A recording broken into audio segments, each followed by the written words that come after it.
సంబంధించినంత వరకు సీనియర్ నేతగా ఉన్నటువంటి విద్యాసాగర్ రావు పార్టీ వ్యూహం ఎలా ఉండబోతుంది, అదే సమయంలో రాజకీయ భవిష్యత్తు బీజేపీకి ఎలా ఉంది, తనకు ఎలా ఉంది అన్నది ఆయన వివరిస్తారు. విద్యాసాగర్ రావు రాజకీయాలకు సంబంధించినంత వరకు ఏదైనా సరైనటువంటి సమయంలో సరైనటువంటి నిర్ణయం తీసుకోగలిగినటువంటి వ్యక్తి ముందుకు పరుగులు పెడతారు.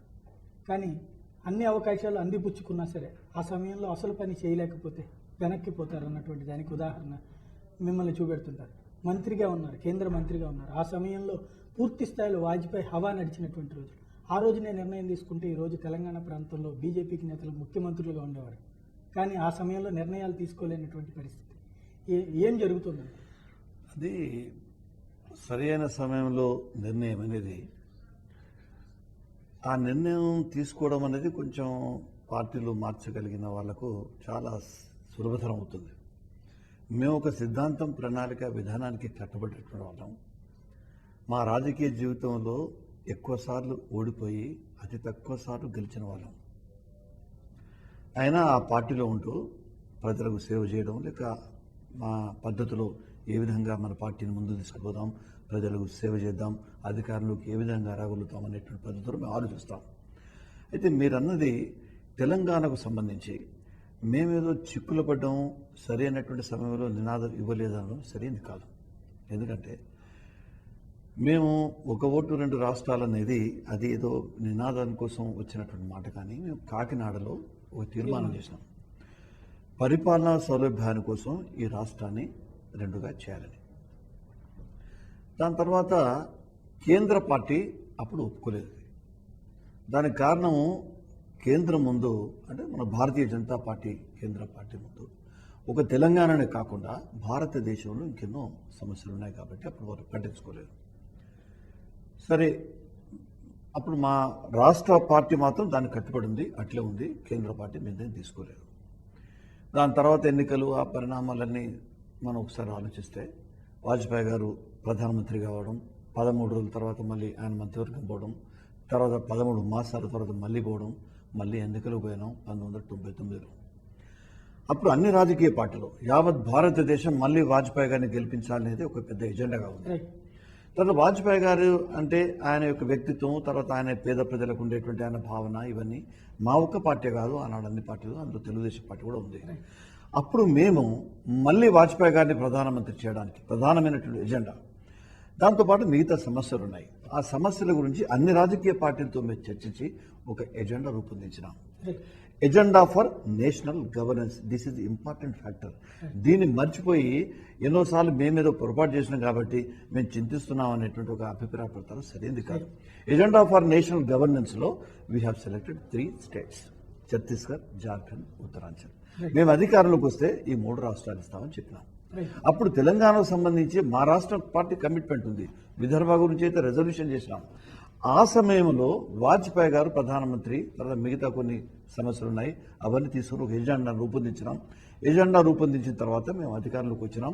వచ్చిన వెంటనే ఏ 3 రాష్ట్రాలు ఇస్తామన్నామో ఆ 3 రాష్ట్రాలు ఇచ్చేసినాం. మీరు అనేది ఏంటంటే మీరు 3 అదే అన్నారు కదా, ఎజెండా ఫర్ నేషనల్ గవర్నెన్స్ అని పెట్టి మేము అధికారంలోకి వచ్చిన తర్వాత మేము 3 రాష్ట్రాలకు సంబంధించిన బిల్లు ప్రవేశపెట్టేటప్పుడు అయ్యా దయచేసి ఈ బిల్లు కూడా పెట్టండి తెలంగాణ కోసం అంటారు. అప్పటికి రాష్ట్ర ప్రభుత్వం, రాష్ట్ర పార్టీ కట్టుబడి ఉంది, కేంద్ర అదే నేను అంటున్నాను. ప్రతి దానికి ఒకటే సమస్య ఉండదు దేశవ్యాప్తంగా. ఇప్పుడు తెలంగాణ మీరు అడిగింది నేను అర్థం చేస్తాను. ఒక విషయం అంటుంది అంటే, ఈ రోజున మేము అప్పుడు 3 చిన్న రాష్ట్రాలు ఇచ్చాం, తెలంగాణ అయితే ఇచ్చేవాళ్ళం కాదా? ఆ రోజున తెలుగుదేశం పార్టీతో ఉన్నటువంటి ఒత్తిళ్ల మేరకనే మీరు ముందుగానే 3 రాష్ట్రాలు ఇస్తానని ప్రతిపాదించారు. తెలుగుదేశం ఆ సమయానికి మీతో కట్టుబడి ఉన్నటువంటి పార్టీ కాదు. టోటల్గా వచ్చినప్పుడు పరిణామాలన్నింటినీ కూడా ఆ రోజు తెలుగుదేశంతో కలిసి మాట్లాడుకునేటువంటి సమయంలోనన్నా దీనికి ఒక నిర్ణయం తీసుకుని ఉండాలి. తెలుగుదేశం పార్టీ దీనికి అనుకూలంగా లేదని అది చెప్తున్నాను.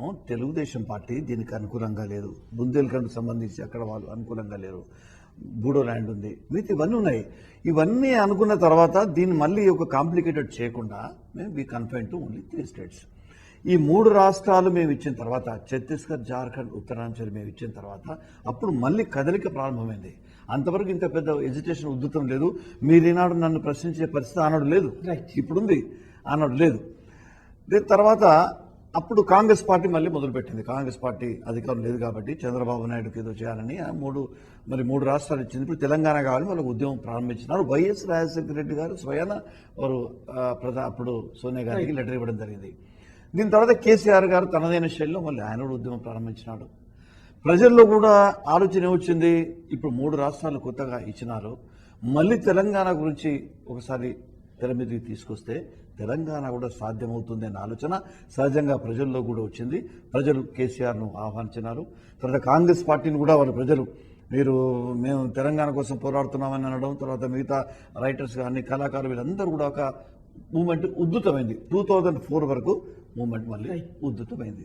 అప్పుడు కాంగ్రెస్ పార్టీతో టీఆర్ఎస్ కలవడం, మేము ఒక సంవత్సరం మొదలే ఎన్నికల్లోకి రావడం, దీనివల్ల ఎన్నికలు జరిగినటువంటి పరిణామాలు మేము ఓడిపోయినాం. మేము ఇన్ని వాజ్పేయి గారి నేతృత్వంలో గోల్డెన్ క్వాడ్రిలాటరల్ రోడ్స్ కానివ్వండి, బ్రహ్మాండమైనటువంటి కార్యక్రమాలు చేస్తున్నాం, ఫీల్ గుడ్ ఫ్యాక్టరీ ఇవన్నీ అయినప్పటికీ కూడా అడ్వాన్స్గా ఒక సంవత్సరం ముందుకు పోయినాం. చంద్రబాబు నాయుడు గారికి ఆ సంఘటన రావడం, తర్వాత కాంగ్రెస్ అండ్ టీఆర్ఎస్ పార్టీలు కలవడం వల్ల అప్పటికే కొంచెం ఉద్యమం ఉద్ధృతమైంది. ప్రజల్లో ఒక ఆలోచన వచ్చింది, తెలంగాణ వస్తుందేమని. ఆ దెబ్బతో మేము ఓడిపోవడం జరిగింది ఆంధ్రప్రదేశ్లో. దీని ప్రభావం మొత్తం భారతదేశ వ్యాప్తంగా జరిగింది. రైట్. ఒక తెలంగాణ ప్రాంతానికి చెందినటువంటి నేతగా మీ ఈక్వేషన్లో ఏమనిపిస్తుంది? ఒక భారతీయ జనతా పార్టీ ఆ రోజున తప్పు చేసింది అనుకుంటున్నారు? భారతీయ జనతా పార్టీ తప్పు చేసిన ప్రసక్తే లేదు. Bharatiya Janata party Telugu Desam party agenda కాదు. ఎజెండా ఫర్ నేషనల్ గవర్నెన్స్ అని అన్ని 24 పార్టీలు కలిసి రూపొందించినటువంటి ఎజెండా అది.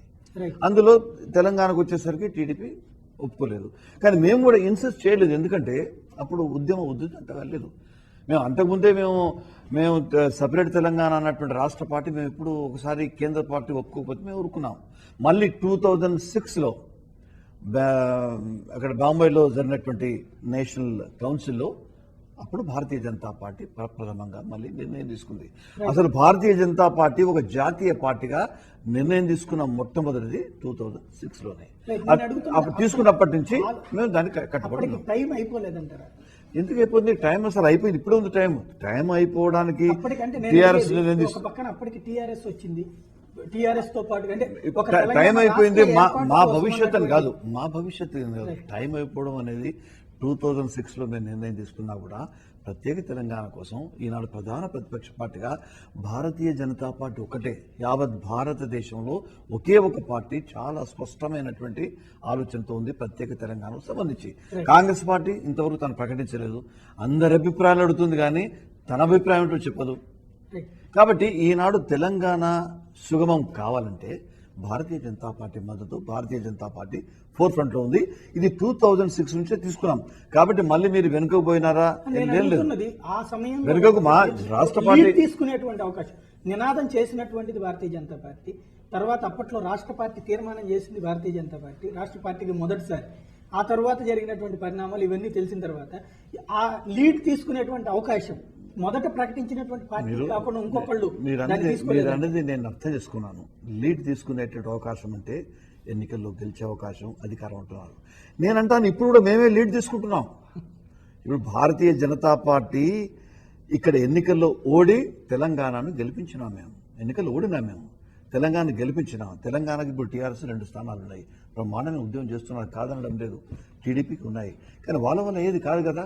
మళ్ళీ కాంగ్రెస్ పార్టీ బిల్లు ప్రవేశపెట్టాలి, భారతీయ జనతా పార్టీ మద్దతు ఇస్తేనే తెలంగాణ సాధ్యమవుతుంది. కాబట్టి మేమేమంటామంటే అన్ని పార్టీలు గౌరవిస్తూ ప్రజా ఉద్యమాన్ని బ్రహ్మాండంగా కాంగ్రెస్ పార్టీ మీద ఒత్తిడి తీసుకురావడానికి టీఆర్ఎస్ పార్టీ ఉద్యమం చేస్తూ ఉంది. దాన్ని మేము స్వాగతిస్తాం. చివరికి భారతీయ జనతా పార్టీ మేము చాలా స్పష్టంగా చెప్తున్నాం. టీఆర్ఎస్ కూడా ఈనాడు ఎంత ఉద్యమం చేసినా కూడా they are definitely depending on Bharatiya Janata Party. Bharatiya Janata Party NDA Telangana కోసం ఉంది కాబట్టి ఆ ధైర్యం కూడా వాళ్ళకు కూడా ఉంది.